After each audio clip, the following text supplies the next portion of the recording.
Tomorrow marks 20 years since the U.S. and the world changed forever. Our evening anchor Liz Quirantes takes a look back. For many of us, September 11th is what Pearl Harbor and the assassination of John F. Kennedy were to previous generations. Every American over a certain age knows exactly where they were and what they were doing when they heard the news. A day that changed the world and which we are remembering now, 20 years later.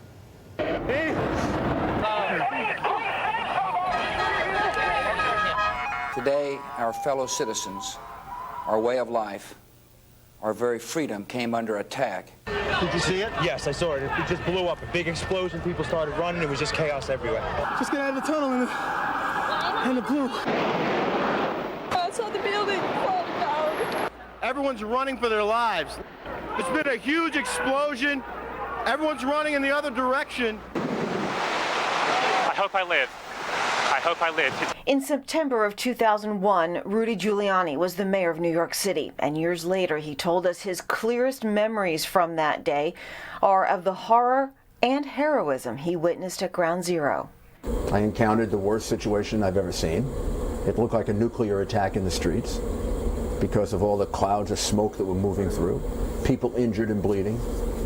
But I also saw people, including my own commissioners and people that were with me. I saw a very brave, determined response. In the days that followed, desperate family members left details about their missing loved ones with officials and reporters on streetlights, mailboxes, and storefronts, clinging to hope they might somehow have survived. My brother did not have any identification, so I have hope. I mean, my brother could be in any hospital in shock that can't speak. Since he doesn't have any ID, I know I'm going to find him. I just don't know where he's at. In the minutes after the planes hit, first responders rushed to the scene. They did not stop to consider their own safety. Their only priority was saving lives. They worked diligently to get people out and searched for any possible survivors close to where the airplanes hit. To this day, the 9/11 attacks are the single deadliest incident for firefighters and law enforcement in U.S. history. Of the 2,977 people who lost their lives that day, more than 400 were first responders. 1 year later, a somber and painful remembrance. Law enforcement and firefighters from here in South Florida and across the country made the trip to honor and remember fallen heroes. A former New York firefighter who now lives in South Florida shares his personal story with us after losing hundreds of his friends in the 9/11 attacks. Among those at Ground Zero, members of the West Palm Beach Fire Department. I felt I had to be here as an American and as a firefighter, show my support. They later visited Engine 54 Ladder 4, a house that lost every single firefighter on 9/11 because as the planes hit the towers, they were in the middle of a shift change. So everyone ending their shift and everyone just coming to work all responded to the scene. When it was time for the ceremony, hundreds of family members made their way to Ground Zero. It was a slow, solemn procession. It took hours to read the name of every victim aloud, but no one stirred. They sat together, silently sharing each other's pain and loss, the lifetime they faced ahead without them. It's hard to imagine. It's been 20 years. So much has happened. Many of the survivors and first responders who made it out are our neighbors now. Some retired, others still working, all still grappling with their loss. The war in Afghanistan has only just ended, but more than 70 million Americans had not been born on 9/11. Millions more are too young to recall the impact of the attack and the way it changed all our lives in ways big and small. So on this day, we remember.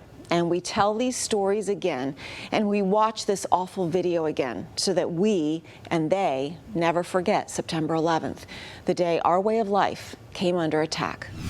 Now at 5:30, final preparations are underway to mark the 20 years since the September 11th attacks, one of the darkest days in our nation's history. Tomorrow, President Biden will attend ceremonies at each of the sites where 2,977 Americans were killed. Hijackers took over 4 planes, crashing 2 into the World Trade Center in New York, 1 into the Pentagon, and another in a field in Pennsylvania after passengers fought back. Tomorrow, families will gather at the sites and read the victims' names. Meanwhile, in New York, York. Remains recovered after that tragic death are still being identified. In the days after 9/11, the FBI called the Delray Beach Police Department to tell them several of the hijackers lived right here in our community. And it was a gut punch. CBS 12 News reporter Andrew Lofholm tells us who the police department leaned on to make sure that the city would be safe.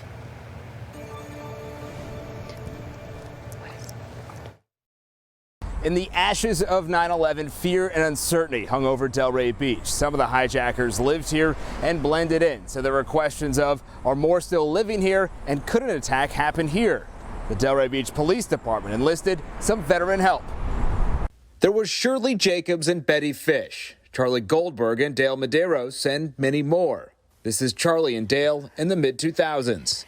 I think what we're doing is putting everybody on the alert. A lot of the people since 9/11 have gotten a little blasé about what happened, and so we're there for people to see us and let them know that we are there to remind them about 9/11. The Delray Beach Police Department's Homefront Security Volunteer Force officially started in March 2002. It featured 8 World War II veterans, and it grew from there. Sergeant Andy Arena took over the program in 2005. They felt it was a sucker punch again, just like they felt back on December 7th. So they stood up and said, hey, listen, we want to do something more. I tried so hard to get involved with other places where they could use me. And for some reason or another, they didn't have any place except the police department. And when Skip Brown started this 9/11 thing with the home front, I asked if I could join, and he said yes. And I've been so grateful to him ever since. Here's Officer Skip Brown alongside then New York Mayor Rudy Giuliani and Florida Governor Jeb Bush, flanked by Homefront Security. Brown's retired to Alabama. I was just sitting there thinking, what can I do to help?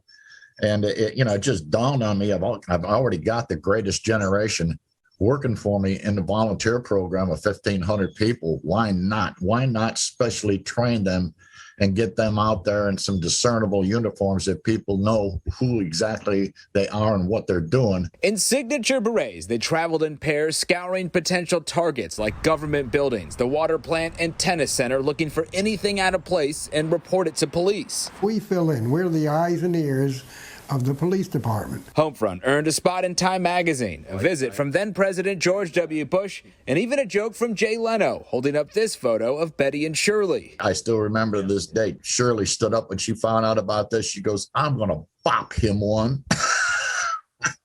So I got an 80-year-old getting up there getting ready to take Jay Leno's head off. Homefront was born out of 9/11 to make sure something like that never happened in Delray. And under their watch, the original members and those who carried the torch, it hasn't.